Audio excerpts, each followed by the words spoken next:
नमस्कार दोस्तों, एक बार फिर से आप लोगों का रेडियन गुरुकुल के डेली करंट अफेयर सेशन में स्वागत है। दोस्तों आज बात होगी 17 और 18 सितंबर की उन घटनाओं की जो आपके एग्जाम के लिए बहुत ज़्यादा इंपॉर्टेंट होने वाले हैं।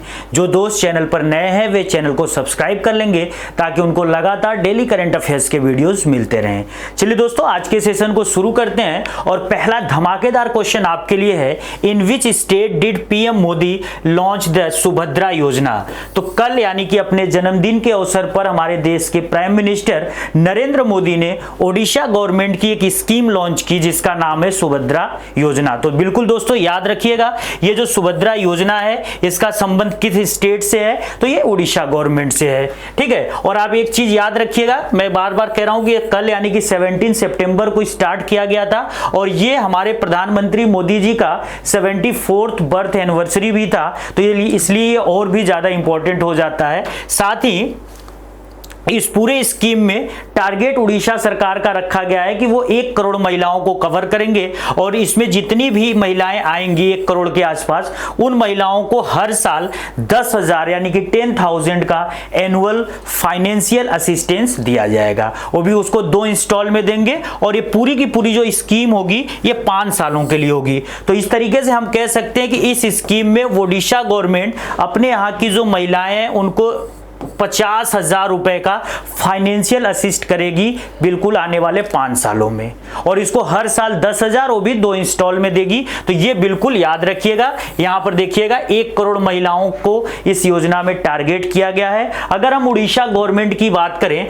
तो उड़ीसा के इस समय जो सीएम है ये है, इनका नाम है, बिल्कुल याद रखिएगा, मोहन चरण मांझी, बीजेपी लीडर हैं। काफी सालों के बाद उड़ीसा में जो बीजेडी पार्टी थी, बीजू जनता दल, उसको सरकार से हटाया गया है और इस बार वहां पे नई सरकार बीजेपी की बनी है। तो बीजेपी गवर्नमेंट ने इस स्कीम को वहां पे लॉन्च किया है। इसके साथ ही उड़ीसा का पुराना नाम उड़ीसा प्रोविंस हुआ करता था, आजकल इसको ओडिशा बोला जाता है दोस्तों, तो बिल्कुल याद रखिएगा। अब इसका नाम ओडिशा हो गया है, पहले इसको उड़ीसा बोलते थे, तो ये स्पेलिंग हुआ करती थी, ये भी बिल्कुल ध्यान दीजिएगा। जो ओडिशा है उसकी कैपिटल भुवनेश्वरा है और यहाँ के जो गवर्नर है उनका नाम रघुवर दास है, ये भी बिल्कुल आपको याद रखिएगा। और अगर हम ओडिशा का लोकेशन देखें तो इंडिया के ये ईस्टर्न पार्ट में आता है। इसके बाद दोस्तों आज के सेशन का अगला क्वेश्चन है, Who was recently appointed as the Director General of सशस्त्र सीमा बल, यानी कि जो हमारा एक पैरामिलिट्री फोर्स है सशस्त्र सीमा बल, उसके नए डीजी कौन नियुक्त हुए हैं। तो ये भी बिल्कुल याद रखिएगा। ये जो नए डीजी बने हैं उनका नाम है अमृत मोहन प्रसाद। तो यहाँ पर देखिए उनकी इमेज भी आप देख लीजिए, ये है अमृत मोहन प्रसाद और इनको एसएसबी का नया डीजी अपॉइंट किया गया है। ये 1989 बैच के ओडिशा कैडर के आईपीएस अधिकारी हैं। तो एक चीज आप लोग हमेशा याद रखिएगा कि इंडिया में जितने भी पैरामिलिट्रीज हैं, चाहे वो सीआरपीएफ हो, चाहे बीएसएफ हो या फिर सीआईएसएफ हो, उनके जो डीजी अपॉइंट होते हैं यानी कि जो डायरेक्टर जनरल अपॉइंट होते हैं वो हमेशा कोई न कोई सीनियर आईपीएस अधिकारी होता है जो इंडियन पुलिस सर्विसेज में काम कर चुका होता है। तो हमेशा बिल्कुल याद रखिएगा। और ये नए इसके डीजी हैं। और अगर हम लोग सीमा, ये जो बल है या फिर सशस्त्र सीमा बल है, उसके एस्टैब्लिशमेंट की बात करें दोस्तों तो इसका एस्टैब्लिशमेंट 1963 में किया गया था। और इसका जो मोटो लाइन है, एक्चुअल में हमारे यहाँ चाहे आर्मी हो या फिर पैरामिलिट्री हो, उनका एक मोटो लाइन होता है जिससे उनके जवान जो होते हैं या फिर जो उनके सैनिक होते हैं उनके अंदर काफी जोश की भावना आती है। तो इनका जो मोटो लाइन है इसका नाम है सर्विस, सिक्योरिटी एंड ब्रदरहुड। ये भी बिल्कुल याद रखिएगा। एसएससी जीडी वाले बच्चे बिल्कुल याद रखेंगे। और एसएससी जीडी की बम्पर वैकेंसी आ गई है, तो जो बच्चे तैयारी कर रहे हैं वो लगातार अपने फॉर्म वगैरह भर दें और तैयारी के साथ जुड़ जाएं और इस चैनल पे भी लगातार बने रहें ताकि उनको डेली करंट अफेयर्स के वीडियोस यहाँ से मिलते रहें। साथ ही जीएस वाले भी पोर्शन यहाँ पे कवर कराए जाएंगे, तो बिल्कुल चैनल के साथ बने रहिए। इसके बाद दोस्तों आज के सेशन का जो अगला क्वेश्चन है, which men's hockey team won the men's Asian champions trophy 2024।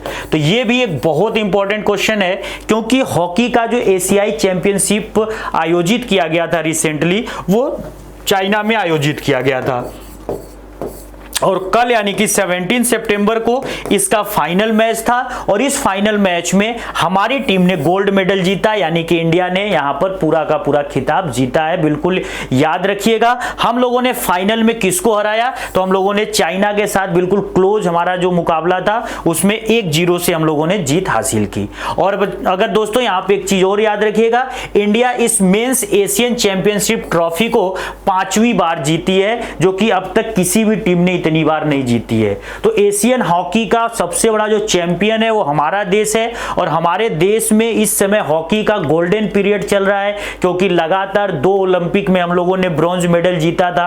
Tokyo Olympic में जो 2020 में हुए थे उसमें भी हम लोगों ने गोल्ड मेडल जीता। इस बार के पेरिस ओलंपिक में भी इंडिया ने गोल्ड मेडल जीता हॉकी टीम ने। तो हमारा ये काफी इंपॉर्टेंट जो है कि समय चल रहा है। ये देखिए बिल्कुल सेलिब्रेशन कर रही है हमारी इंडियन हॉकी टीम। इसके साथ ही अगर इस चैंपियनशिप में कौन कौन देशों ने हिस्सा लिया तो बिल्कुल याद रखिएगा, India, Pakistan, China, Japan, south Korea और मलेशिया, इतने देशों ने यहां पे पार्टिसिपेट किया।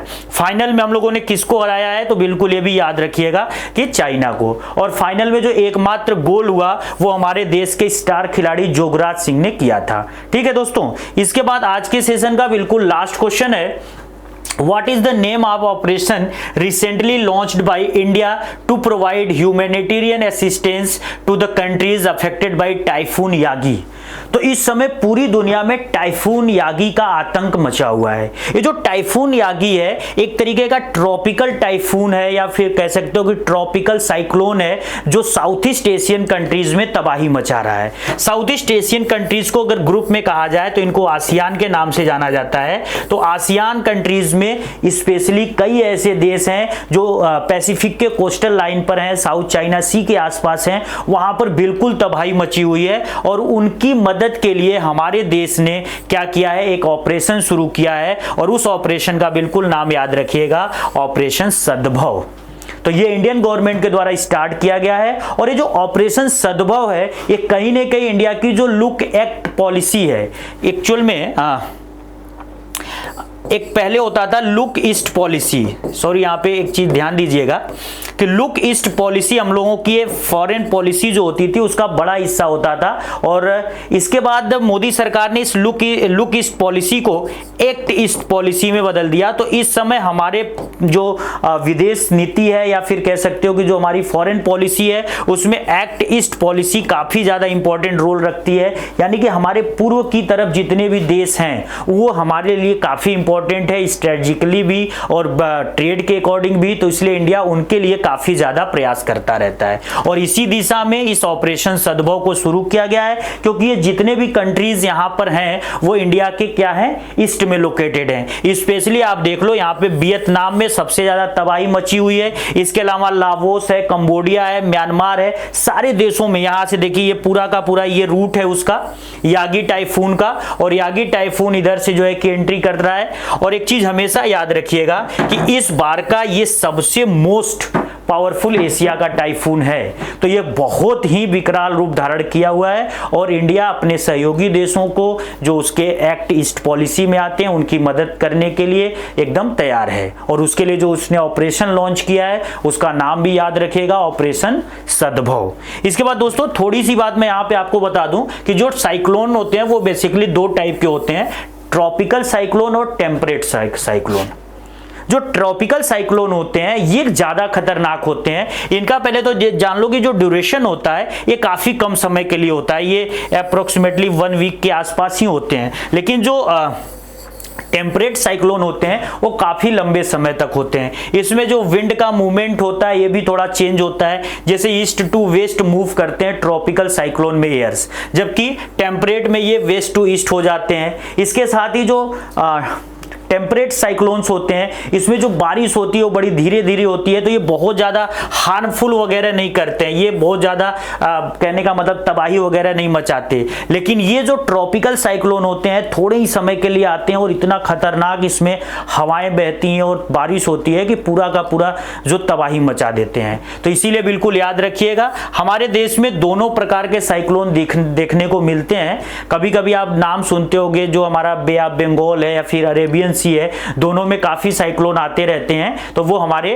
ट्रॉपिकल साइक्लोन्स होते हैं। और सर्दियों के मौसम में जो वेस्टर्न डिस्टर्बेंस इंडिया में आता है मेडिटेरियन सी से ओरिजिन करके, तो वो जो साइक्लोन होता है वो कहीं ना कहीं टेम्परेट साइक्लोन होता है, जिसको हम पश्चिमी विक्षोभ के नाम से जानते हैं। आज के सेशन में दोस्तों बस इतना ही। आज के सेशन की पूरी जो पीडीएफ है आपको रेडियन गुरुकुल के टेलीग्राम चैनल से मिल जाएगा। और बिल्कुल अगर आपको सेशन अच्छा लगा होगा तो इसको लाइक करिएगा दोस्तों, अपने दोस्तों के साथ शेयर भी करिएगा और चैनल के साथ लगातार जुड़े रहिएगा। जय हिंद दोस्तों।